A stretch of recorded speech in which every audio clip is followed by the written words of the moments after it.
6e fois d'affilée, le TFC n'a pas réussi à l'emporter face à l'AS Monaco. Un match nul qui permet aux joueurs de la Principauté de stopper une série de 4 défaites consécutives.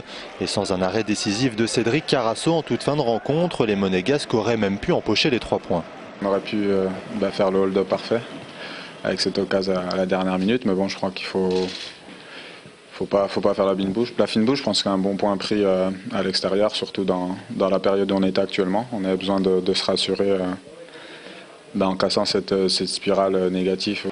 Malgré des occasions de Dido, Sissoko ou Jérémy Mathieu par 2 fois, les Toulousains ne sont jamais parvenus à trouver la faille dans la défense monégasque.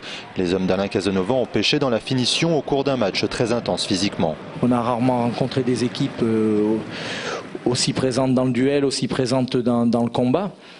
Bon, à partir de là, il y a des solutions à trouver. Quelquefois, on a réussi à les trouver sur les côtés, on est passé.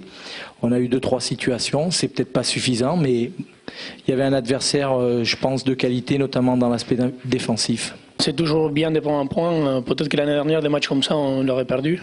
Aujourd'hui, c'est pas le cas, mais en tout cas, on n'est pas content vraiment de ce qu'on a fait ce soir.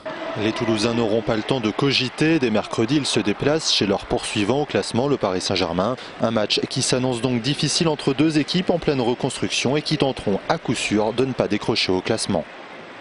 Et on referme cette page sport avec la sélection de 6 jeunes filles du quartier d'Ampalo dans l'équipe de France féminine de rugby à 13. Équipe de France qualifiée pour la Coupe du Monde qui débute mercredi prochain en Australie.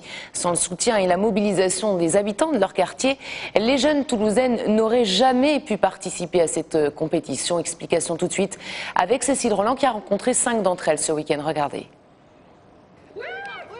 À peine 3 ans de pratique pour certaines, ces joueuses du Toulouse Ovalie peuvent être fières de participer à la prochaine Coupe du Monde de rugby à 13. Une joie qu'elles savourent d'autant plus qu'il y a quelques mois, l'Australie semblait encore inaccessible pour ces jeunes femmes issues de familles modestes. On s'est posé beaucoup de questions, parce qu'on aurait réclamé 2000 € pour participer à la Coupe du Monde. Et donc, en tant qu'étudiante, on était un peu désespérés, on va dire. Sur le terrain comme dans la vie, ces jeunes femmes ont du dynamisme à revendre. Très investies dans leur quartier, elles ont su convaincre. Les associations comme les habitants d'Ampalo leur ont apporté un soutien sur le plan financier, mais aussi la reconnaissance. Ça nous semblait invraisemblable qu'il y ait une discrimination financière alors que sportivement elles avaient le niveau pour participer à cet événement. Donc de là on a constitué ensemble des lettres de soutien avec un certain nombre de documents pour solliciter l'État, Jeunesse et Sport, le Conseil général, le Conseil régional, la mairie, l'ensemble des services. En contrepartie de leurs aides, on devra faire quelques interventions dans des lycées, des collèges et des écoles pour promouvoir le sport au féminin. Un geste qui leur va droit au cœur et une motivation supplémentaire pour donner le meilleur d'elles-mêmes. Montrer à tout le monde qu'on est capable de jouer dans la cour des grands. Très impatiente d'aller là-bas et d'affronter et de représenter la France et puis surtout le quartier. Samedi prochain, elles rejoindront le reste de la délégation française à Paris avant de s'envoler vers l'Australie, véritable terre de rugby à 13.